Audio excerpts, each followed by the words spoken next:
All right, everybody, this is my pop. What's going on, Dan? This is the guy who started it all. This guy here took me to the junkyard when I was a kid. This man right here started it all. So all you people out there who are getting parts from junkyarddogs.com and who are calling me up about all the info and everything, say thank you to this man. Pay homage. All right. Okay, guys, so we are getting ready. We're getting ready to go to the junkyard right now. Yeah, I'm excited, as you can probably tell. So I scouted some intakes, so I'm gonna go pull some and try to take them home. All right. I think I'm only gonna pull like 3 today, and then kind of get on back. Well, yeah, man, let's get to it. All right, fellas, we're in the yard, me and Pops. And we're just going for some simple stuff today. I gotta find a GT40 intake, aka the Explorer intake. Huh? A Volvo gas tank. I didn't know we were looking for that, but now we are. Okay, so he said a Volvo gas tank. So yeah. That logo with it funny with it thing there. I see him logo standard auto record using Oh, with the octopus. yeah, they probably own them. They probably own them. You know, these guys here did a major sweep and took over everything, you know? So, but yeah. One or the other. Yeah. Yeah. Well, LKQ is a pretty big company, and they bought out a lot of smaller yards and shut them down. Yep. So here we are. So I know where the stuff is. So let's go find that GT40 intake. Let's go. All right, guys, there it is. The Explorer GT40 intake has been acquired. So many Explorers, not enough time. All right, boom. So this is the cutout right here with the paper. So I'm gonna start over here and work my way all the way around. I'm gonna cut it a little wide so that I can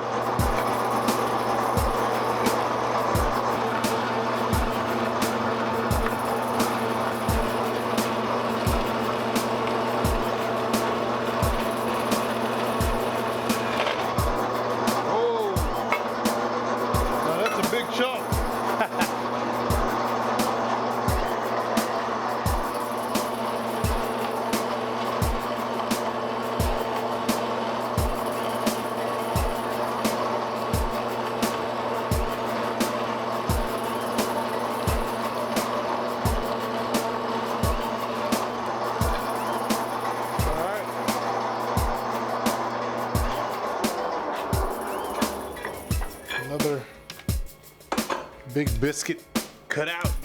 The biscuits. All right, so we're getting a little closer here. Shape is metal. So we just got a few shapes to cut out here, and then we'll be kinda done. Still needs a little adjustments, but for the most part, we'll cut this one first.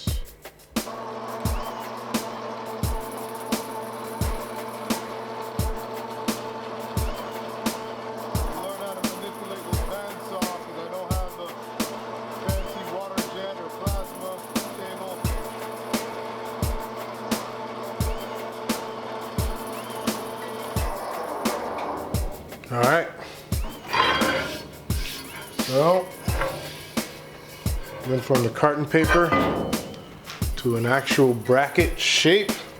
Good old bandsaw. We'll use the mill to tighten it up and make it a lot more flat in the important areas. But here's the template. All right. Shapes like these aren't exactly easy to cut out on a bandsaw, but when I put it on the mill, I'll tighten it up. So this area here needs to be absolutely flat, and then this area here needs to be flat. So let's go head over to Mayhem, see how this fits, man. Okay, so the idea is for it to sit in here like this. It's pretty close. This could be flatter. Boom. Bring it all the way up.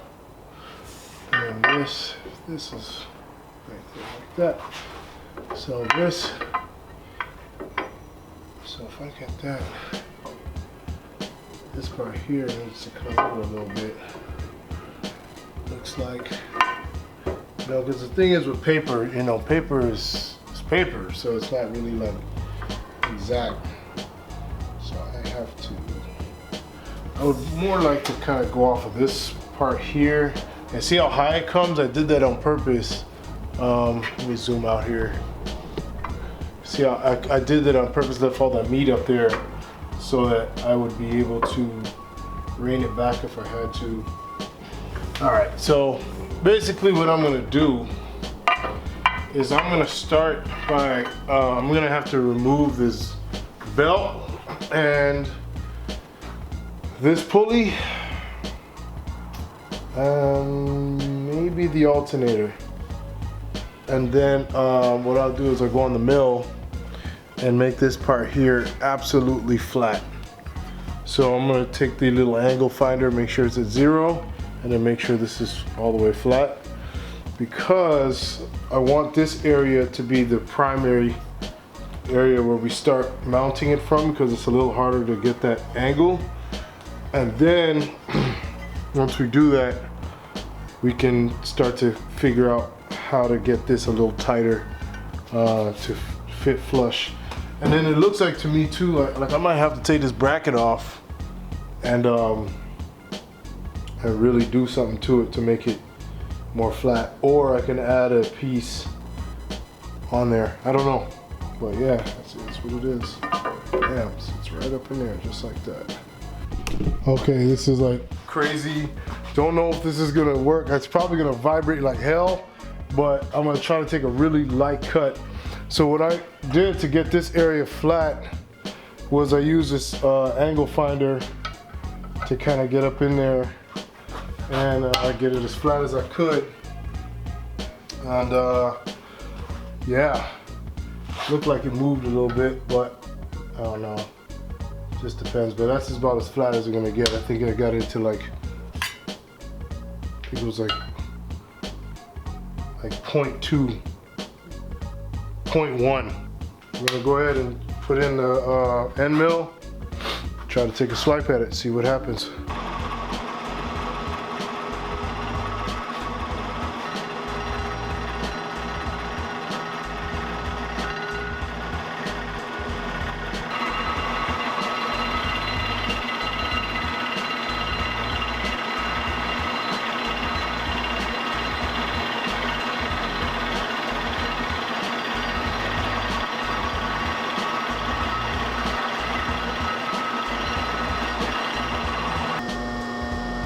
Okay.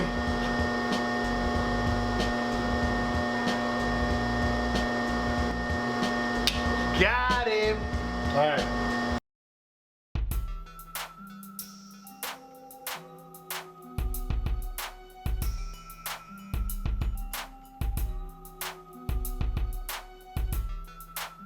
I got the little bracket added on right here. So I am thinking it's gonna sit right on the edge here, flush, boom, just like that. You got this little cutout here for the alternator, head of the alternator. I gotta check fitment, see if I need to cut off this edge here, which I probably will just do off the strength. But yeah, it's supposed to sit like this.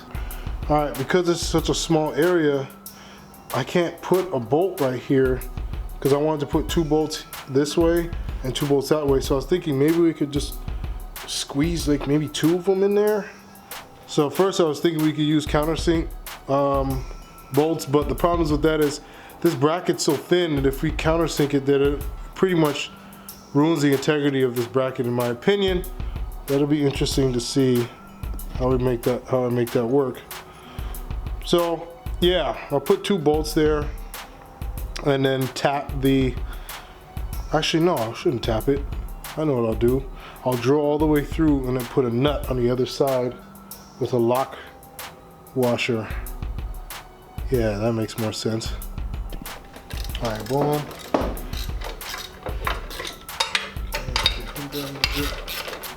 So it flexes a little bit at the top, but it's in there though. So I'm thinking that I could use this maybe to support the front of the superchargers as well.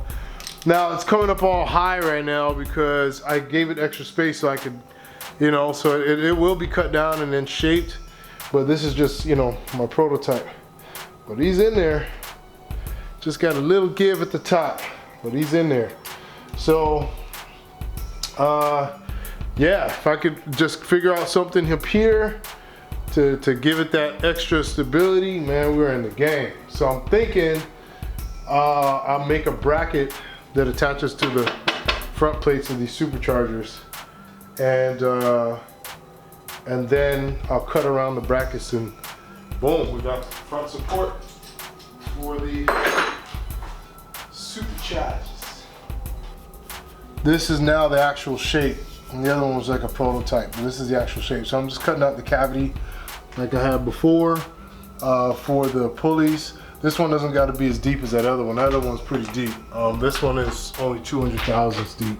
All right, so I got the bracket back mounted on there, and it's looking pretty good. Let me go get the.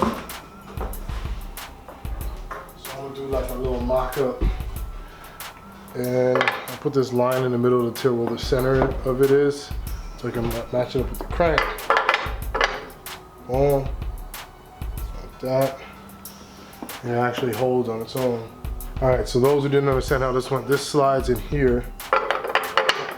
The reason why it's holding like that is because it doesn't have enough space to really rock and fall out. Anyway, so the way it's supposed to go, and I'm already seeing a problem, but it will address that in a sec.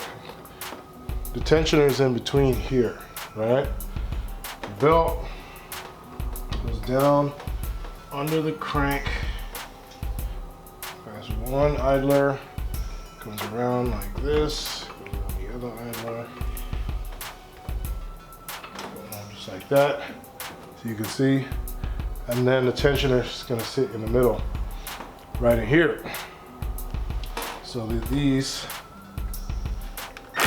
can have the tension. So it's like a little Y, and then I'll trim it in a way that looks nice. Only problem is that I just noticed something, just looking at it, which really sucks. I'm gonna figure out how to deal with this. And this is why I understand now why Ford uses like shims and all that kind of stuff, because of this problem. Exactly as it stands, this whole thing here is crooked. I'm noticing that it's a little further on this side, and this one's almost face to face. When I look at it from side to side here, it's literally like that. Big problem. Yeah, real big problem. Okay, so this side needs to come up more. Oh my gosh, it is off. Well, it could be the way that I mounted it. Let me try and take the whole plate off and mount it properly, and then see what we come up with. I guess I was tired that, you know, that other part of the video it was like later at night. This video has been done over like the course of a few days.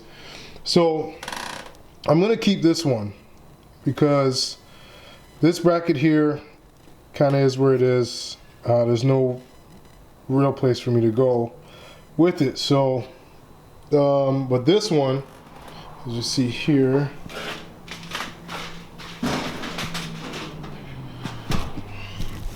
is off, and it goes into like this empty space, right? If you notice. And before I had it flush with this, thinking that I was doing something, but lo and behold, it makes it crooked. And I also think that it's tilted back this way a little bit too, I noticed, with that bottom bolt, which is strange because this is flat. But you know, we're dealing with like not true flat surfaces, and I'm taking datums off of stuff that's not really flat, so it's kind of hard to tell. But from what I'm looking at here, I'm going to need like ½ an inch back. So my idea to kind of correct this, at least in this portion of it, is to machine out enough meat to bring it back to the holes here, you know, and then see where we go from there. So like basically cut out this part so that this bracket sits recessed a little bit more. You can keep the holes that we've already drilled and tapped, and the bracket could probably be placed in the right place. But we gotta be careful not to come back too much, and then also too, like I said, it looks like the bracket's like it's cocked like back this way too. So I'm gonna have to either elongate that hole down there so that I can adjust it. So there's two holes, the upper and then the lower bolt. So what I would do is elongate this hole so it's like a slot like this way, and that way I can adjust the front and back, you know, like this way. Yeah, it's a lot of playing around with this stuff, but we're gonna get it. Let's knock it out. I went ahead and machined out about 250 thou out of the bracket here, like I said I would. It made the problem better, but it didn't make it go away. It's still very slightly like, kind of like that, you know. Before it was like super noticeable, but now it's just like really slight, and I can see it. So I might have jacked up these brackets and have to go get new ones from the junkyard. And what I probably should have did was, before cleaning them up and everything, do this, and then once I figure it out, then I could go on ahead and, you know, start cutting them up and grinding on them and everything. So yeah, that looks like the move, because this is not right at all. It is literally supposed to be, it's literally like cocked like this. I can see it totally. So yeah, engineers at Ford, I salute y'all for sure. Whoop, Ferrari. All right, so that's it for today, or for this video. Yeah, as you can see, I'm getting real close to finishing this bracket. But other than that, I got the computer. So I think I mentioned that before. So I'm gonna go on ahead and start to do the electrical wiring for the car as well, once I sort out all of this bracketry and the idler pulleys and the tensioner. I really thought I was gonna get the tensioner on today, but and then like another problem it's hard because the superchargers keep kind of lunging forward, so I'm like, am I straight, am I not? Because you know, where they're positioned on the intake here. So I gotta figure out some way to kind of like hold them down. I was thinking about like taking like a tie down strap and then just strapping it tight so that they'll stay in place, and then I can go off of that and get a better idea of what's going on. So, but yeah, and I'll see you next time, all right?